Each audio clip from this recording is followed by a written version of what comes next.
Margaret Rupli Woodward was in Holland in 1940, working for the NBC radio network. She was its first woman correspondent.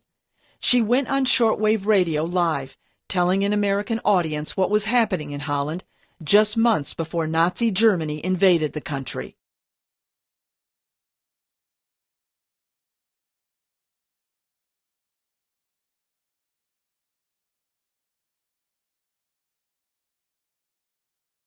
Woodward was not a journalist when she was hired, but she was well educated and knew several languages.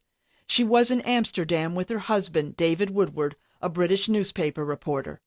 Now at 99 years old, she remembers how lucky she was. They wanted an American voice, and I've got an American voice.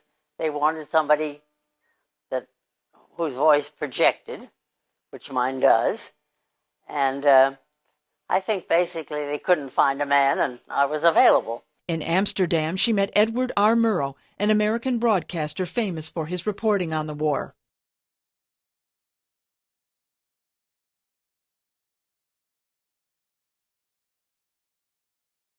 Murrow worked for CBS.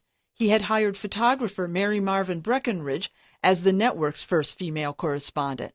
She broadcast from various locations in Europe. Even though Woodward worked for a rival network, Murrow gave her advice on how to write stories. Don't ever make it dramatic. Use understatement on anything you do. That was good advice. Woodward says NBC let her write whatever she wanted, but Dutch military censors had to approve her scripts. Her memories come back as she reads a story from March 10, 1940. All foreign planes will be forbidden to land at the Amsterdam airport after tomorrow, and everywhere in front of the government buildings, newspaper offices,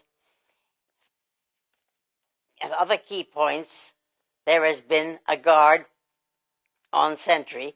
Germany invaded the country 2 months later.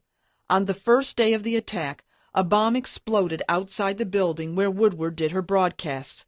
She had hoped to air the story but was not able to get through. As Germany occupied Holland, it became too dangerous to stay. She and her husband fled to England on a coal barge. I just turned off the chicken that was on the stove and left with a couple of pairs of socks for David, a couple of toothbrushes for us, and what we had on, really. In London, Woodward reported her escape from Holland. It was one of the last broadcasts she did.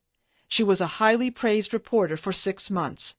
She left London, returned to the United States, and asked NBC for a full-time reporting job. They just laughed at me. I went down to the NBC studios and I said, "Look, can you hire me?" And they said, "No." After World War II, none of the 4 other American women correspondents were heard on the air again, and those who tried couldn't find other jobs in broadcasting. Deborah Block, VOA News.